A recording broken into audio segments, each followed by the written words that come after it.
आता यामध्ये ना मॅग्नेटिझम हे आपण ऑलरेडी शिकलेलं आहे. इयत्ता 11वी मध्ये आपण ऑलरेडी मॅग्नेटिझम हा पार्ट शिकलेला आहे. समजा मी इथं काय केलं, या ठिकाणी एस आणि या ठिकाणी एन, म्हणजे एक मॅग्नेट आहे. मॅग्नेटला एन आणि एस पोल हे दोन पोल असते. आता जर मी अर्थ मॅग्नेटिक फील्ड मध्ये जर याला मी असं सस्पेंडेड ठेवलं तर हे ऑटोमॅटिक काय होणार आहे रे, नॉर्थला नॉर्थ आणि साऊथला साऊथ जाणार. हे असंच नाही थांबणार. जरी मी ह्याला डिस्टर्ब केलं तरी पण हे काय होईल, नॉर्थचं नॉर्थला, साऊथचं साऊथला जाऊन स्टेबल होईल. म्हणजे असं का होतं, ह्या ज्या काही मॅग्नेटिक प्रॉपर्टीज आहेत किंवा हे मॅग्नेट अशा पद्धतीनं का वर्किंग होतं हे आपण ऑलरेडी 11वी मध्ये शिकलेलं आहे. अर्थ एक प्रकारचं मॅग्नेटिझम आहे. स्पिन मोशन म्हणतो आपण. अर्थला स्पिन मोशन पण आणि सर्क्युलर मोशन पण आहे. स्पिन मोशन म्हणजे स्वतःभोवती फिरणे आणि ऑर्बिटल मोशन म्हणजे अर्थ रिव्हॉल्व अराउंड दी सन, एक ऑर्बिटल मोशन. आता आपलं मॅग्नेटिक प्रॉपर्टी काय सांगतं, एन रिपल होतं, एस रिपल होतं, एनएस अट्रॅक्ट होतं, एसएन अट्रॅक्ट होतं. मीन्स सर कुठंतरी जर हा एन ला जात असेल आणि एस ला जात असेल तर अर्थची प्रॉपर्टी ह्याच्या एक्झॅक्ट अपोजिट काहीतरी वर्क करत असेल, एवढं तर मान्य. मग हे जे मॅग्नेट आहे याचे मॅग्नेटिक डायपोलचा फॉर्म्युला काय आहे, त्या सगळ्या गोष्टी आपण डिटेलली स्टडी केलेत. ऑलरेडी आपण याला स्टडी केलेला आहे. एक बार मॅग्नेट आहे, दोन पोल असते. हे नेवर मोनोपोल म्हणजे याला जर मी तोडलं, स्केल तोडत नाही, याला जर मी तोडलं तर परत याचे दोन तुकडे होणार. दोन तुकडे झाले म्हणजे एका साईडला काय येणार आहे, इथं जर येणार असेल तर इकडे काय होणार, यस येणार. पुन्हा इथं येणार असेल तर इकडे काय येणार, यस येणार. म्हणजे परत त्याचे दोन परत जर तोडले तरी परत त्याचे काय डायपोल तयार होतात. म्हणून ऑलवेज डायपोल. बार मॅग्नेट ए डायपोल. मॅग्नेटिक मोमेंट, इकडे लक्ष द्या, पाऊस काही नवीन नाही आपल्याला. आता इथं जर बघितलं तर हे जे आहे ऑलवेज रिमेंबर, जर मी आता इथं थोडं उलट लिहितो, एस आणि एन. मॅग्नेटिक फील्ड हे एन मधून बाहेर पडत असतं, एस मध्ये एंटर करत असतं. मॅग्नेटच्या आतमध्ये एस टू एन डायरेक्शन आहे. मॅग्नेटिक फील्डचं डायरेक्शन कुठं आहे, एस टू एन, पण बाहेर एन टू एस आहे. बाहेर कसं आहे, एन टू एस, पण मॅग्नेटच्या आतमध्ये जे मॅग्नेटिक फील्ड लाईन्स असं म्हणतो ते कुठून आहे, एस टू एन आहे. Always remember. ज्या डायरेक्शन मध्ये मॅग्नेटिक फील्ड आहे त्याच डायरेक्शन मध्ये मॅग्नेटिक मोमेंट आहे. हा शब्द मी सारखं वापरणार. त्याच फील्ड मध्ये मॅग्नेटिक मोमेंट आहे. मग या टॉपिकच्या सुरुवातीला काही डेरिव्हेशन्स आहेत. त्या डेरिव्हेशनचा थोडा काही पार्ट हा दुसऱ्या चॅप्टरशी रिलेट सुद्धा होईल. हा रोटेशनल डायनॅमिक्सशी रिलेट होईल, हा ऑसिलेशनशी रिलेट होईल. तिथं जे रिलेट होतील मी तेवढाच पार्ट तुम्हाला त्या ज्या ठिकाणी मोमेंटला येईल त्या ठिकाणी मी तुम्हाला समजावून सांगेन. फक्त इयत्ता 11वी मध्ये लॉज ऑफ मोशन मध्ये आपण टॉर्क शिकलो. टॉर्क ऍज एन आहे, टॉर्क हे फोर्सचं अॅनालॉगी आहे. रोटेशनल अॅनालॉगी हे टॉर्क आहे. म्हणजे काय, टॉर्क म्हणजे एक प्रकारचा फोर्स, बट कशा पद्धतीनं, अँग्युलर फोर्स असा शब्द मिळते. म्हणजे जसं की हे जर कपल म्हटलं की ते वाला नाही, हे जे आहे ते वेगळं आहे. हे कपल म्हणजे force, equal and opposite force. नीट लक्ष द्या, इक्वल अँड अपोजिट फोर्स, याला मी couple and that couple act as a torque. म्हणजे काय, टॉर्क म्हणजे फोर्स इंटू परपेंडिक्युलर डिस्टन्स. थोडं स्पेसिफाय करतो. दरवाजाला उघडझाप करणं, दरवाजाला आपण उघडझाप करतो याचा अर्थ त्याचा परपेंडिक्युलर डिस्टन्स असतं आणि फोर्स हा परपेंडिक्युलर मध्येच अप्लाय करतो. म्हणजे त्यालाच आपण काय म्हणायचं, टॉर्क. म्हणजे टॉर्क ऍक्ट केलं म्हणजे ते पर्टिक्युलर ऑब्जेक्ट हे रोटेशनल मोशन परफॉर्म करतो. त्यालाच आपण काय म्हणायचं, टॉर्क असतं. क्लिअर आहे का बघा. चावी नळ, पाण्याचा नळ आहे, त्याला चालू करायचं म्हटलं की एक साईडनं नाही, दोन्ही साईडनं ढकलतो. म्हणजे इक्वल आणि अपोजिट फोर्स लागतो. मग आता इथं काय बघायचं आपल्याला, टॉर्क ऍक्टिंग ऑन कुणावर, torque acting on bar magnet. कुणावर आहे, बार मॅग्नेट. बट कुठं युनिफॉर्म मॅग्नेटिक फील्ड मध्ये. कुठे ऍक्ट होणार आहे, युनिफॉर्म मॅग्नेटिक फील्ड मध्ये. बी हे मॅग्नेटिक फील्ड आहे, हे एक आपल्याला इथे एन आणि एस हे असं आपण काय केलंय बार मॅग्नेटिक घेतलंय. हे काय घेतलंय बार मॅग्नेटिक घेतलंय. लक्षात येते का बघा, नीट लक्षात येते का बघा. हे झालं आपल्याला बार मॅग्नेट. आता हे जे बार मॅग्नेट आहे याच्यामध्ये एक मॅग्नेटिक फोर्स असतं बघा. काय असतं याच्यामध्ये एक मॅग्नेटिक फोर्स असतं. ऍक्च्युली इलेक्ट्रोस्टॅटिक मध्ये आपण शिकलो होतो. काय शिकलोय बघा इलेक्ट्रोस्टॅटिक मध्ये एफ ई बरोबर क्यू इंटू ई असतं. तर इथं जे आहे ते एफ एम बरोबर Q into B. B is the magnetic field, Q is the charge, charge on magnetic field असं म्हणूया. हे मॅग्नेटिक फील्डचं डायरेक्शन आहे. इथं एन आहे, इथं एस आहे. हे जी लेंथ आहे लक्षात घ्या, या दोन डायपोल जे सेपरेट होतात ते ऑलवेज 2L न होतात. कशा नव्हता 2L, त्याला डायपोल लेंथ असं म्हणतो आपण. ओके, सो हे जे आहे हे 2L न, मग याच्यामध्ये जे फोर्स असतो लक्षात घ्या, ही जी बाजू आहे ही एन ची याच्या डायरेक्शन मध्ये along the direction, along the magnetic फील्डच्या डायरेक्शन मध्ये, आणि हे जे आहे हे अपोजिट आहे. मॅग्नेटिक फील्ड डायरेक्शनच्या कसं असणार आहे अपोजिट असणार आहे. मग याचं मोमेंट जे होईल ते कसं होईल याला हे असं फिरेल. हे काय अशा पद्धतीने फिरेल. हे अशा पद्धतीने फिरेल म्हणजे ह्याच्यावर काय एक प्रकारचं रोटेशनल मोशन परफॉर्म होतं. And that rotational motion means काय असणार आहे इथं टॉर्क असणार. इथं म्हणजे काय असणार आहे टॉर्क असणार आहे. हे लक्षात द्यायचं. परत एकदा हे इथं असं आहे, याला रोटेट कुठल्या साईडला या साईडला इथं फोर्स लागणार आहे, इथं फोर्स लागणार आहे, हे रोटेट असं होणार आहे.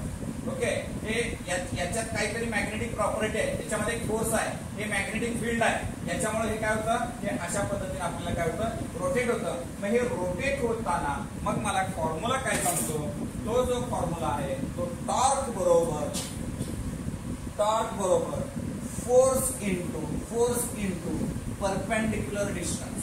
फोर्स इंटू काय परपेंडिक्युलर डिस्टन्स. एक कोणता तरी फोर्स आहे. मग मला फोर्स किती आहे एफ एम बरोबर क्यू बी. फोर्स किती आपल्याकडं एफ एम बरोबर क्यू बी हा फोर्स आहे. मग मी काय केलं इथं व्हॅल्यू टाकलो, तो बरोबर एफ एम किती आहे आपल्याकडं क्यू बी आहे इंटू, नीट लक्ष द्या. आता हे जे 2L आहे हे किती आहे 2L. मला परपेंडिक्युलर डिस्टन्स पाहिजे. महत्वाचं काय परपेंडिक्युलर डिस्टन्स पाहिजे.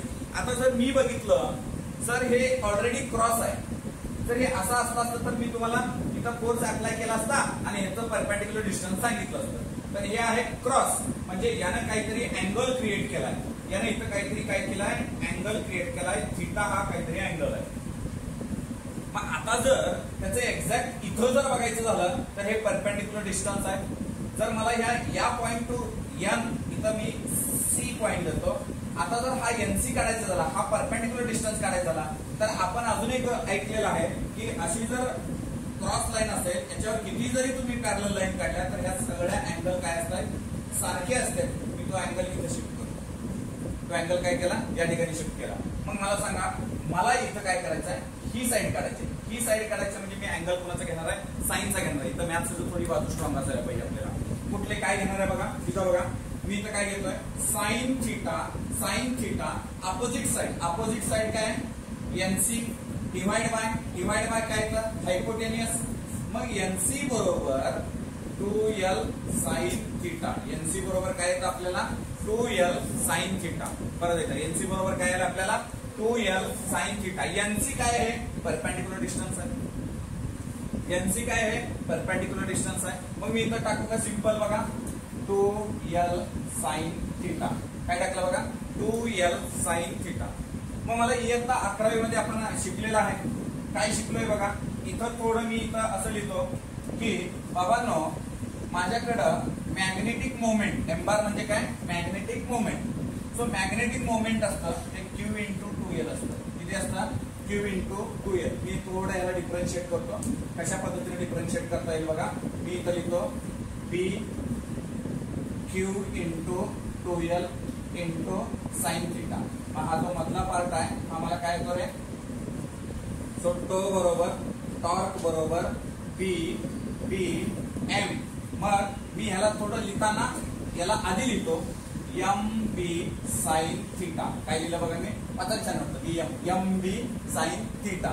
ओके, सो मी अशा पद्धतीनं हे मला काय मिळालं रे हा टॉर्क मिळाला. काय मिळाला मला इथं टॉर्क मिळाला. तो बरोबर एम बी साइन थिटा. हे झालं त्याचं स्केलर क्वांटिटीचं. हे कुठं एक बार मॅग्नेट आहे त्या बार मॅग्नेट कुठे ठेवलंय युनिफॉर्म मॅग्नेटिक फील्ड मध्ये मध्ये ठेवलंय तर त्याच्यावर किती टॉर्क ऍक्ट होतो. याला कोणी फोर्स लावला का? नाहीये. याला फोर्स ज्याने कोणी अप्लाय केला तो कोणी मॅग्नेटिक फील्ड ना. याच्यामध्ये स्वतःची एक प्रॉपर्टी आहे की त्याच्यामध्ये एक प्रकारचा फोर्स तयार होतो. तो जो फोर्स आहे या फोर्समुळे हे काय झालं ते रोटेट झालं. जे एन फोर्स आहे तो कोणाच्या डायरेक्शन मध्ये? अलॉंग द मॅग्नेटिक फील्ड आणि अपोजिट द मॅग्नेटिक फील्ड मध्ये कुठं? एस.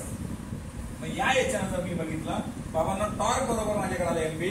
जर मला याचं वेक्टर फॉर्म करायचं असेल तर एम बार क्रॉस बी बार हेही टॉर्कचा फॉर्म्युला मला गेल्या टॉपिक मध्ये आपण हे शिकलेलं आहे प्रिव्हियस टॉपिक मध्ये.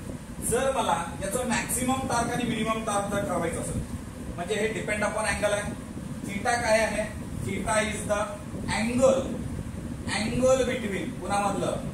M bar and B bar. M आणि बी मधलं अँगल आहे. जर कुठं आहे एम आणि कुठं आहे बी सांगा. ते पण कळणं फार गरजेचं आहे. इथं बघा त्याच्यामध्ये मी मागाशीच तुम्हाला सांगितलं मॅग्नेटिक फील्ड याच्यामध्ये कुठून कुठं असतं? त्याच्या आतमध्ये S to N असतं. मी काय म्हटलं? मॅग्नेटिक फील्ड कुठून कुठं असतं? S to N. मग याचं मोमेंटम कुठून कुठं असणार आहे? S to N. याचं मोमेंटम कुठं असणार आहे? Magnetic moment S to N आहे. म्हणजे थोडं इमॅजिनेशन करूया. हे बघा त्याचा मॅग्नेटिक मोमेंट इथं आहे. मॅग्नेटिक बी चे अँगल हे बी आहे म्हणजे हे मॅग्नेटिक मोमेंट आहे. हे बी म्हणजे हे एम आणि हे बी आहे. त्यांच्यामधला अँगल म्हणजे कोण आहे? थीटा. जर हा अँगल 90 डिग्री असेल जर हा अँगल 90 डिग्री असेल म्हणजे हे कसं असायला पाहिजे? हे मॅग्नेटिक फील्डला कसं असायला पाहिजे? हे असं आहे. मॅग्नेटिक फील्ड असं परपेंडिक्युलर आहे. मॅग्नेटिक फील्डला कसं आहे? परपेंडिक्युलर. तर त्यावेळेस केस फर्स्ट आपण घेऊया या ठिकाणी. Case first suppose theta is an 90 degree means m bar and b bar is a perpendicular. Am I right? हे दोघं कसे आहेत एकमेकाला? परपेंडिक्युलर आहेत. So what is the torque value? CED साठी मस्ट लक्षात ठेवायचं. सो टॉर्कची जी व्हॅल्यू आहे बाबांनो मला सांगा इथं M B sine 90. So sine 90 किती असतं सांगा आपल्याकडं? Sine 90. So sine 90 equal to 1. So जर 1 व्हॅल्यू ठेवली तर मला टॉर्कची व्हॅल्यू किती मिळते बघा? Maximum torque that is N M B. कारण साइन थीटाची व्हॅल्यू किती आली? 1 आली. म्हणजे मला टॉर्क किती मिळाला? एम बी मिळाला. मॅक्सिमम टॉर्क मिळाला. जर मी अशाच पद्धतीने केस 2 घेतलं. केस 2 मध्ये मी काय केलं बघा? थीटाची व्हॅल्यू बनवणं 0 घेतो. म्हणजे एम बार आणि बी बार कसं घेतो रे मी? पॅरलल. कसं घेतलं? पॅरलल. म्हणजे याला कसं घेतलं बघा? आधी असं घेतलं होतं. आता याला डायरेक्ट असं पॅरलल मध्ये. म्हणजे काय? S to N काय असतं? मॅग्नेटिक मोमेंट असतं. S to N काय असतं? Magnetic moment. आणि मॅग्नेटिक फील्ड कसं झालं? एका डायरेक्शन मध्ये झालं. मग एका डायरेक्शन मध्ये आलं म्हणजे आपल्याला काय येणार आहे सांगायचं? टॉर्क बरोबर एम बी साइन 0. मला सांगा साइन 0 ची व्हॅल्यू किती असते बाळांनो? साइन 0 म्हणजे टॉर्क हा कसा झाला? मिनिमम झाला. So torque minimum that is mean by 0. का? साइन 0 आला तर तिथे टॉर्क काय असतो? मिनिमम असतो. म्हणजे तिथं कुठल्याही प्रकारचा फोर्स ऍक्ट होत नाही. हे झालं. हे डेरिव्हेशन झालं torque acting on a bar मॅग्नेटिने युनिफॉर्म मॅग्नेटिक फील्ड. याच्याच मध्ये आपल्याला याला जसं आपण ह्याला आणून पॅरलल केलं आता याला आपल्याला असा फोर्स लावायचा आहे की तू इकडे येऊ नको, तू असा जा. मग असा जा म्हटलं की एक्सटर्नल फोर्स आला. मग त्याला टॉर्क फोर्सफुली टॉर्क आला म्हणजे काहीतरी डिस्प्लेस झालं. मग फोर्स इंटू डिस्प्लेसमेंट म्हणजे काय असतं? वर्क डन असतं. फोर्स इंटू डिस्प्लेसमेंट म्हणजे काय येतं? वर्क डन येतं. मग तो जो वर्क डन आहे तो किती आहे? मग जर वर्क डन झालंय म्हणजे तिथं काहीतरी स्टोअर्ड एनर्जी आहे. And that stored energy how much? ते पोटेन्शियल एनर्जी. आपण हे लिहून झालं. लिहून घ्या.